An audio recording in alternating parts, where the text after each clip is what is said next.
hate rebukers. Just encourage us all the time. Amen. Thank God He encourages me to get rebuked. I don't like it in the flesh, but I do. Yes. You'll never learn anything if you won't receive rebuke.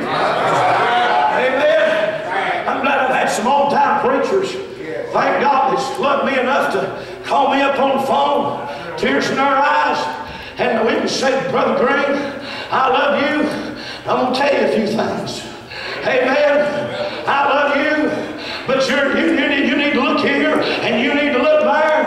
Amen. And I know stubborn, rebellious flesh want to flare up. Amen. And say, I know it all. Ain't nobody going to tell me anything. But let me tell you something. I need a man of God to look right down the pew where I'm at and say, you need to get this right and you need to get that right. And if you don't, ain't no telling where you'll be in a week or two. We need some rebukers in the house. Amen. He said about these liberals, number 2. He said not only do they hate those that rebuke in the gate, he said that they'll take a bribe. Oh yeah. Oh yeah. A liberal can be bought off.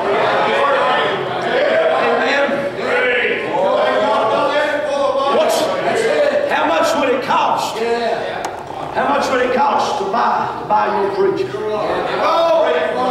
How much would it cost? How much would it cost to buy your preacher? How much would it cost? Would it cost $50 more a month in support to well down on this standard or on that standard?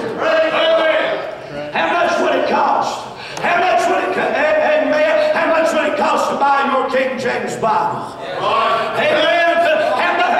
Are you for sale tonight? I believe that's about what a lot of preachers are doing, Brother Paul, in this day and hour.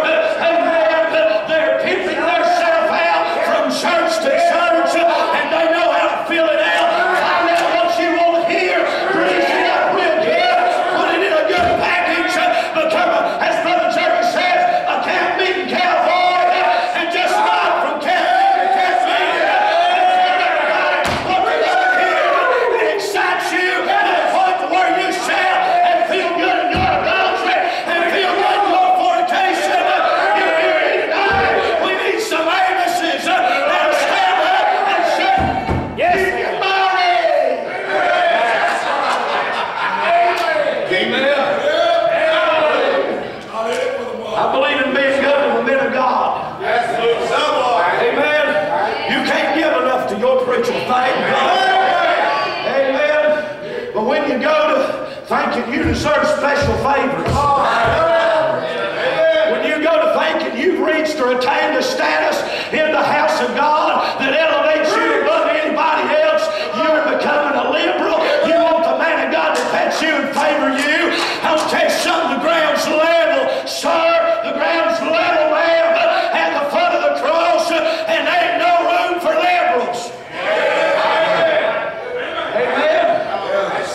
He said they'll take a bribe. Amen. And Messiah came out against that man of God. Came out against him and said this about him. The land can't withstand your words. You're killing us. Sound familiar? Amen. They would have come to Amos. Pastor Ned said, Amos, we don't like how you're doing it. Amos, you need to have more tact about you. Amos, let us direct you to one of our fine seminaries. Amos, let us tell you how to alliterate all your points. I ain't got nothing against all that. Amen. Let us show you how to deal with people's emotions. Let us teach you how to understand in your pastoring not to rock the boat.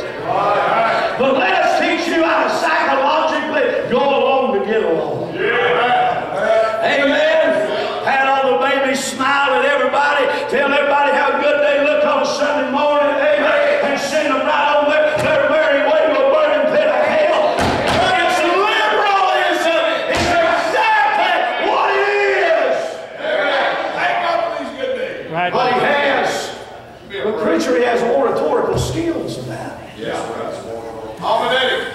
When he speaks, it just makes me feel so good, so warm, so fuzzy.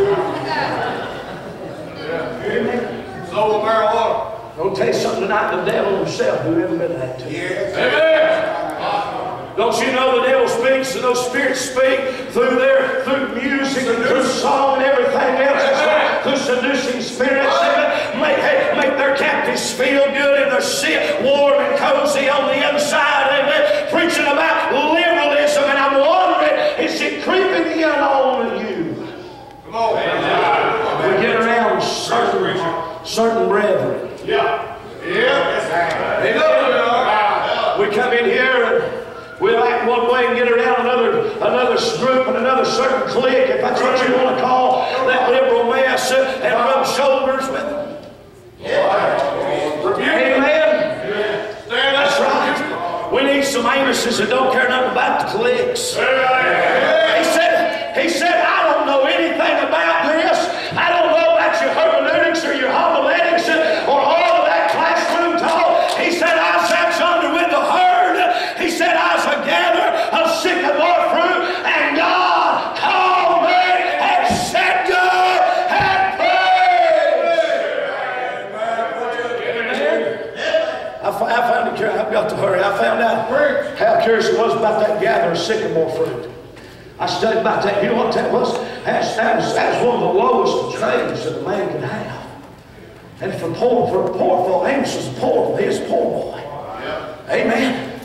Ain't you glad God calls them lowly, humble men to praise? Amen. That's them men that climb up in trees and sycamores. Fruit start to get ripe, and they'd have a little old metal tool or some kind of stone, and they'd begin to stab them sycamores. They'd stab them, they'd break them. And they just leave them there. And they let it begin to rot. See, you couldn't eat that sycamore fruit. It's so bitter, brother Paul. They couldn't eat it. If you just went out there and you plucked it off and you took it off, it's so bitter inside you couldn't eat it. So they'd have to go out there and they'd stab it, and they'd scrape it down, and they'd leave it sitting there in the tree, leave it there for a season, and then when